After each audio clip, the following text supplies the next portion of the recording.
आज की इस खास चर्चा में आपका स्वागत है। हमारे पास vibrations of devotion the paths to inner stillness नाम के एक लेख से कुछ बहुत ही दिलचस्प अंश हैं। ये अंश स्पंदन यानी वाइब्रेशंस, सगुण भक्ति और मन की शांति के बीच एक बहुत गहरा रिश्ता जोड़ते हैं। हाँ, ये विषय आज के दौर में बहुत प्रासंगिक है। हम सब कहीं ना कहीं इस भागदौड़ के बीच अपने मन को शांत रखने का कोई ना कोई तरीका ढूंढ ही रहे हैं। बिल्कुल। और चर्चा में आगे बढ़ने से पहले एक जरूरी बात है जो लेखक ने खुद कही है। उनका सुझाव है कि इस पूरी बात को सही संदर्भ में समझने के लिए उनकी प्लेलिस्ट के पिछले अध्यायों को देखना बहुत जरूरी है, ताकि एक तारतम्य बना रहे। हाँ, ये एक अच्छी सलाह है।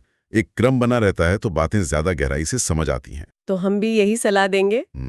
चलिए, तो फिर आज का हमारा मिशन ये समझना है कि मन के ये अनगिनत स्पंदन आखिर हैं क्या, और कैसे सगुण भक्ति का मार्ग इन्हें साध कर हमें एक गहरी स्थिरता तक ले जा सकता है। ठीक है, तो इसे खोलते हैं। इस लेख की शुरुआत एक बहुत ही जानी पहचानी भावना से होती है। ये कहता है कि माया में हमारा मन हजारों दिशाओं में एक साथ स्पंदित होता है, वाइब्रेट करता है। ये कुछ ऐसा है जैसे मेरे दिमाग में एक साथ 50 ब्राउजर टैब खुले हुए हैं। एक में काम की चिंता, दूसरे में घर की, तीसरे में भविष्य का डर, चौथे में कोई पुरानी याद। हर टैब एक अलग ही स्पंदन है ना? ये एक बेहतरीन उपमा है, बिल्कुल सटीक। और ठीक यहीं पर सगुण भक्ति का मनोविज्ञान सामने आता है। भक्ति के मार्ग में इतने सारे अलग अलग तरीके दिए गए हैं, जैसे जप, भजन, श्रवण, कीर्तन, पूजा, हवन, हाँ, भोग, तीर्थ। ये सब इसीलिए दिए गए हैं। हाँ। ये सब तरीके उन हजारों बिखरे हुए स्पंदनों को, उन 50 ब्राउजर टैब्स को समेटकर केवल एक ही बिंदु पर केंद्रित करने के साधन है। किस पर? अपने इष्ट देव पर। हाँ। अपने इष्ट देव पर। इसका मुख्य उद्देश्य चित्त को माया के दुनिया के चिंतन से हटाना है। जब मन केवल एक ही नाम या रूप में रमता है तो उसका बिखराव वो रुक जाता है, और जैसे ही बिखराव रुकता है चित्त अपने आप शांत होने लगता है। तो ये एक तरह की फनलिंग टेक्निक हुई, जैसे हजारों छोटी छोटी धाराओं को पकड़कर एक बड़ी शांत नदी में मिला दिया जाए। बिल्कुल, बहुत अच्छा कनेक्शन बनाया आपने। एक स्तर पर यह बिल्कुल वैसा ही है। दोनों का उद्देश्य चित्त को उसके बिखराव से मुक्त करना है। मुझे यह आधुनिक माइंडफुलनेस की तकनीकों की याद दिलाता है, जहां ध्यान को सांस पर या किसी एक बिंदु पर केंद्रित किया जाता है। क्या हम कह सकते हैं कि सगुण भक्ति एक तरह की पारंपरिक माइंडफुलनेस ही है, बस यहाँ सहारा सांस की जगह एक दिव्य रूप का होता है? कह सकते हैं। फर्क यह है कि माइंडफुलनेस में सहारा अक्सर निराकार होता है, जैसे सांस, लेकिन मन की आदत होती है कुछ ना कुछ पकड़ने की। उसे एक रूप चाहिए, एक कहानी, एक भाव। सगुण भक्ति मन को वही दिव्य सहारा देती है, एक ऐसा सहारा जो उसे धीरे धीरे सांसारिक विषयों से हटाकर एक ऊंची अवस्था की ओर ले जाता है। और जब ये बिखराव रुकता है तब क्या होता है? जैसे ही बिखराव रुकता है चित्त शांत होने लगता है, और यही शांति, यही स्थिरता साधक को निर्गुण यानी निराकार सत्य की ओर ले जाने का पहला कदम बनती है। अच्छा। पहले मन को किसी सुंदर रूप में टिकाया जाता है, और जब वो टिकना सीख जाता है तो वो रूप भी धीरे धीरे छूट जाता है, और फिर केवल शुद्ध चेतना या स्थिरता रह जाती है। इस लेख में एक बहुत ही सुंदर और गहरी पंक्ति है जो इस पूरी बात का सार है। स्थिरता ही सत्य है, स्पंदन ही संसार है, और जो स्पंदन को स्थिरता में विलीन कर दे वही साधना है। ये सुनने में बहुत सरल लगती है, पर इसके मायने बहुत गहरे हैं, है ना? बिल्कुल। स्पंदन ही संसार है का मतलब है कि हमारा पूरा सांसारिक अनुभव, हमारे विचार, हमारी भावनाएं, हमारे सुख दुख, बाहर की दुनिया का शोर, ये सब ऊर्जा के स्तर पर बस वाइब्रेशंस या स्पंदन ही हैं। और साधना? और साधना वो प्रक्रिया है जो हमें इन सभी बाहरी और भीतरी स्पंदनों के पार उस मूल स्थिरता तक ले जाती है, जो हमारा असली स्वरूप है, जिसे यहाँ सत्य कहा गया है। इसी स्थिरता की बात को ये लेख एक और बहुत ही व्यवहारिक, हालांकि दर्दनाक संदर्भ में समझाता है। वो है दुख। खास तौर पर जब घर में किसी प्रियजन की मृत्यु हो जाती है, उस समय तो स्थिरता का कोई सवाल ही नहीं उठता, मन पूरी तरह बिखर जाता है। हाँ, और यहीं पर हमारे पूर्वजों की मनोवैज्ञानिक समझ दिखती है। लेख में एक बहुत ऊंची बात कही गई है कि जीवन एक गेम की स्क्रिप्ट जैसा है और हमारी एकमात्र खुशी इसे सही ढंग से पूरा करने में होनी चाहिए। लेकिन ये मानना और महसूस करना दो अलग बातें हैं, खासकर दुख के समय में। की भावनाओं को नकारने जैसा भी लग सकता है। क्या लेखक इस बारे में और बताता है कि इस दृष्टिकोण को व्यवहारिक रूप से कैसे अपनाया जाए, बिना अपनी पीड़ा को अनदेखा किए? ये बहुत जरूरी सवाल है।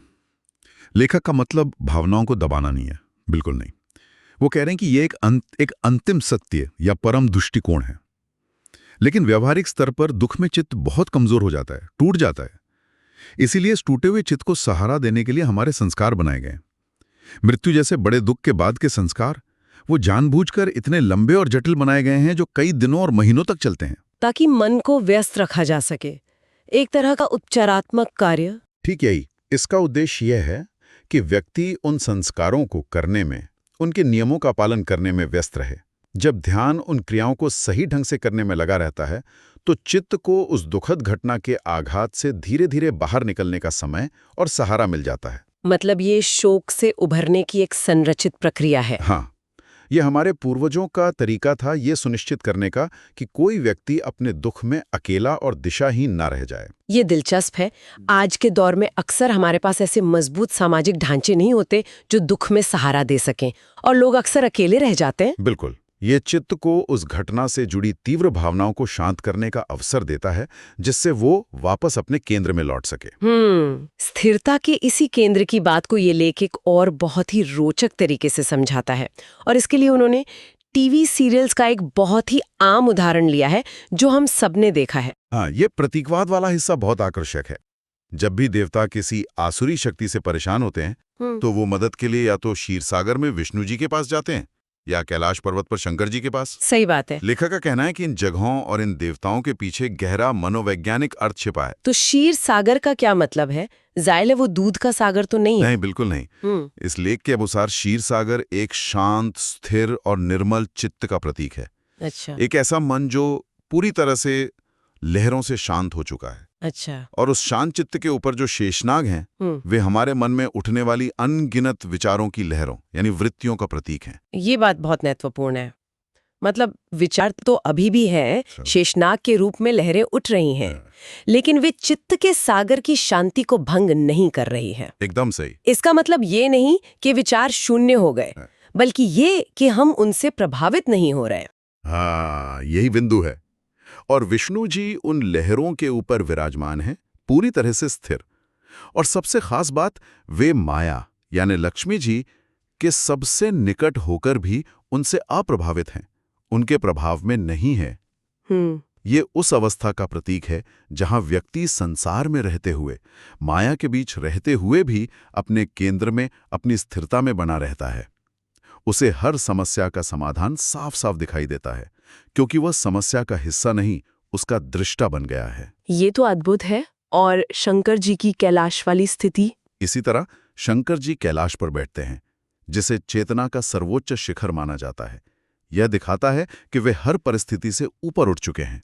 वे समाधि में लीन हैं, जिसका अर्थ है कि बाहरी दुनिया में चाहे प्रलय क्यों ना आ जाए, वे अपनी आंतरिक स्थिरता से विचलित नहीं होते। ये विषम से विषम परिस्थितियों में भी शांत और स्थिर रहने की परम अवस्था है। ये एक क्रांतिकारी विचार है। तो क्या ये स्रोत ये कह रहा है कि विष्णु और शंकर केवल बाहरी देवता नहीं हैं जिन्हें हम पूजते हैं, बल्कि ये हमारे भीतर की ही संभावित अवस्थाएं हैं जिन्हें हम खुद अनुभव कर सकते हैं? हाँ, और यही इस लेख का सबसे शक्तिशाली संदेश है। ये हमारे भीतर की ही चेतना की दो अवस्थाएं हैं। जब हम विपरीत परिस्थितियों में घिर जाएं, तो अगर हम अपने अंदर की उस विष्णु अवस्था में चले जाएं, यानी अपने मन को शांत और स्थिर कर लें, तो हमें हर समस्या का समाधान अपने आप दिखाई देने लगेगा। लेकिन असल जिंदगी में तो इसका उल्टा होता है। जब कोई संकट आता है तो मन शांत होना तो दूर, वो और ज्यादा अशांत और भयभीत हो जाता है। उस विष्णु अवस्था में जाने का पहला कदम क्या हो सकता है, जब कोई पहले से ही तूफान के बीच में हो? उसका रास्ता शिव अवस्था से होकर जाता है, यानी साधना। हाँ, साधना। जब जीवन शांत हो, तब नियमित रूप से ध्यान और साधना का अभ्यास करके अपने चित्त को शांत और स्थिर करने की ट्रेनिंग देनी पड़ती है। ये ठीक वैसा ही है जैसे एक तैराक तूफान आने से पहले शांत पानी में तैरना सीखता है। अच्छा उदाहरण है। जिसने शांत पानी में अभ्यास किया है वही तो लहरों का सामना कर पाएगा। साधना हमें वही ट्रेनिंग देती है। इस साधना और मन को साधने की प्रक्रिया से ही जुड़ा एक और शक्तिशाली विचार इस लेख में है। मुझे ये पंक्ति बहुत असरदार लगी। चित्त आपका नौकर होना चाहिए था, लेकिन वो आपका मालिक बन बैठा है। ये इस पूरी चर्चा का केंद्र बिंदु है, कह सकते हैं। हम सोचते हैं कि हम अपने विचारों के स्वामी हैं, लेकिन ज्यादातर समय हमारे विचार हमें चला रहे होते हैं। लेख में कहा गया है कि चित्त हमें वही दिखाता है जो वो दिखाना चाहता है। अगर उसमें डर का गहरा संस्कार है तो वो हर स्थिति में डरने का कारण खोज लेगा। और अगर क्रोध का संस्कार है तो उसे हर किसी की बात में अपना अपमान ही नजर आएगा। बिल्कुल। पिक बने नौकर को वापस उसकी जगह कैसे दिखाया जाए, इस जाल से बाहर कैसे निकला जाए। लेखक एक बहुत ही सरल लेकिन गहरा समाधान देता है। जिस क्षण हम ये जान लेते हैं कि चित्त में उठने वाले विचार केवल सूचनाएं हैं, आदेश नहीं, उसी क्षण हम उस चाल से बाहर आ जाते हैं। सूचना और आदेश का अंतर ये बहुत दिलचस्प है। इसे एक उदाहरण से समझते हैं। मान लीजिए किसी के मन में विचार आया, तुम ये काम नहीं कर सकते, तुम असफल हो जाओगे। अगर वो इसे एक आदेश की तरह लेता है तो वो निराश हो जाएगा, उसकी हिम्मत टूट जाएगी और शायद वो कोशिश भी नहीं करेगा। वो उस विचार का गुलाम बन गया। लेकिन अगर मैं उसे सिर्फ एक सूचना की तरह देखूं? हाँ, अगर आप उसे एक सूचना की तरह देखें, ठीक है, मेरे मन का एक हिस्सा असुरक्षित महसूस कर रहा है और ये जानकारी दे रहा है, तो आप उस विचार और खुद के बीच एक दूरी बना लेते हैं। उस दूरी से आपको चुनाव करने की शक्ति मिलती है। एक नया मैसेज आया है, लेकिन हम अक्सर उन्हें एक आदेश की तरह लेते हैं कि अभी इसी वक्त सब कुछ छोड़कर मुझे देखो। बेहतरीन एनालॉजी। असली शक्ति ये समझने में है कि हम उस नोटिफिकेशन को देखकर उसे अनदेखा करने का चुनाव कर सकते हैं। बिल्कुल, यही बात है। जब आप विचार को सिर्फ सूचना मानते हैं तब आप उसका विश्लेषण कर सकते हैं। आप तय कर सकते हैं कि आपको उस पर अमल करना है या नहीं। क्या ये विचार सच है, क्या ये मेरे लिए उपयोगी है?